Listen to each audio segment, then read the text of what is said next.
Hi everybody, this is Katie Sparks, the STEM and Computer Science Coach for MCCSC. I'm here to talk to you today a little bit about how you're going to grade your CFAs and CSAs on Canvas using a rubric. This webinar is specific to the middle school rubric, so if you're an elementary teacher, make sure that you check out the webinar for elementary rubrics. Before we dive in, you'll want to make sure that you've already imported your quizzes from the curriculum course into your homeroom course. So right now I'm on the curriculum resources page. You'll import the quizzes that you need from this page into your homeroom page. If you need help with doing that, just head back to the webinar that is linked here in your CSA Resources and Professional Development and watch the webinar on how to import course content. That's where you can pull quizzes into your different courses. So we're going to jump right in. We're assuming that you've already got those quizzes pulled into your course. And right now you are ready to try giving a quiz to your students and grading that quiz. For our purposes today, we're going to just practice pretending to be a student in the class, taking the quiz, and then acting as the teacher to grade that quiz. So here we go. The first thing you want to do is head to your settings in your course. And we're going to just go ahead and make sure that your gradebook is set up to show you that nice color-coded gradebook that you've hopefully seen. To do that, when you get into your settings, it'll start on course details.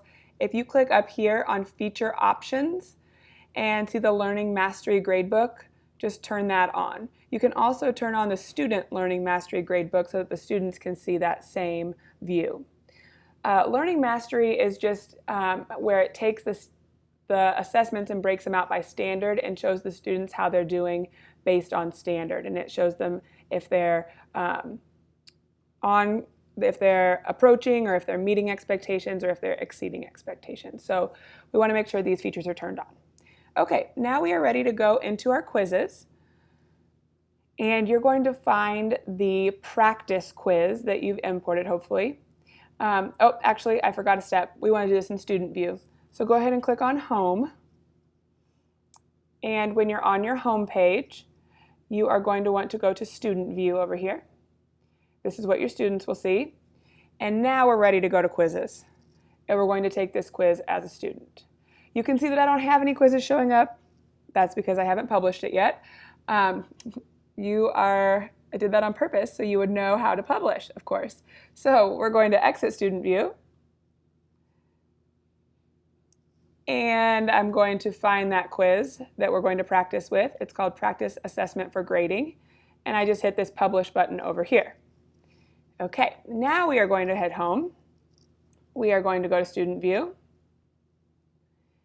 And now whenever I click on Quizzes in the Student View, I will see that this quiz shows up for me to take. So here I am, a student. I'm going to practice. I'm going to take this quiz so that we can then grade it together. So I'm going to hit Begin. This quiz is not creative. I apologize, but we'll go ahead and take it real quick. Level 2 question. Opposite of small is large. Choose all the odd numbers. I'm going to go ahead and get one wrong just so we can see that later when we're grading it. How did the character in the story feel when the dog ate her ice cream? She felt sad when the dog ate her ice cream. And then I have to use 2 pieces of evidence from the text to support your answer. I know this because she started to cry. I'm just going to do, I'll go ahead and put 2 in here. We'll give full credit for this. She also mentioned later that she was still feeling upset. Okay, so there's my answer. And how would the resolution of the story change if the character's actions were different? We'll just put it would be different. So that's going to be an incorrect answer when we get to grading. Okay, now when I hit Submit, it auto grades things for me, and then it will also leave some things for you to grade. Now this score popping up won't pop up for your students. We've turned that off so that on all of your CFAs and CSAs, they won't see this screen. They'll just see that it says their test is complete. Okay, now, so we've taken this test as a student. We are going to leave the student view. And now we're going to act as the teacher and grade this assessment. Okay, so I'm going to get back into this course. All right, I'm on the home page now. If I click on grades, So I'm ready to grade my assessment that I've given. And I'm going to find that practice assessment. Here it is right here. And I'm going to find this student down here, test student. And if I click on that student's score, this little arrow pops up. So you could do this for any of the students, but as you can see, none of these students have taken the assessment yet. And I'm going to click on this arrow right here. This will take me to the speed grader. When I click on this speed grader button, I'll be able to view the student's assessment. So right now I'm looking at the student's assessment over here on the left.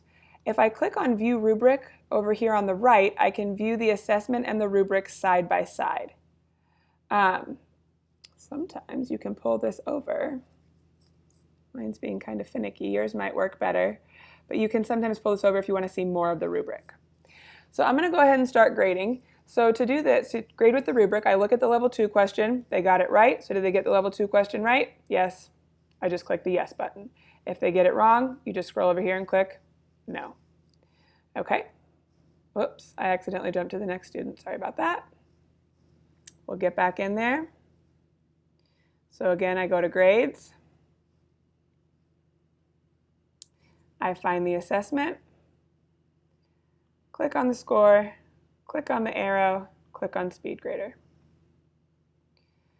Okay, and I want to view the rubric as I'm grading. So did they get the level 2 question right? Yes. Did they get the level 3 question right? DOK 1. Yes. Level 3 DOK 2, this was a fill in the blank. It shows me the correct answer was 9. This student put in an 8, so no, they did not get this question right. So I'm going to scroll over and click no. Okay, now level 3, this is one that I have to grade.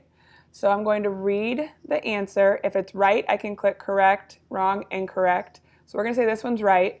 Now I come over here where it's asking me to grade, oh sorry, level 2. Yes, okay. So it's asking me if it was correct. I put yes. This one also gives you the option for partial credit on DOK 3. So if I felt that this answer deserved partial credit, I could click that here. And then if it was wrong, I would click no here. We're going to say that this answer is completely correct. So I'm going to say yes. That gives it the full credit for this question. And then you'll notice on the rubric, it says if all correct so far, grade the level 4 question. And I have not gotten all the questions right so far, so I don't even need to grade the level 4. You'll also notice this line here that says use this only if level 2 is wrong and level 3 has 3 or 4 stars. So if the level 2 question was wrong and the student did well on level 3, we could scroll over to here and type in 0.5 in this box. This is kind of a grade adjustment that will improve the student's score if they've done really well on the level 3, but they happen to miss the level 2. That's not the case in this assessment that we're grading as an example, so don't worry about that here. Now you'll notice at the bottom of my rubric down here, when you scroll all the way over, it's giving me my score, 2.75 out of 4.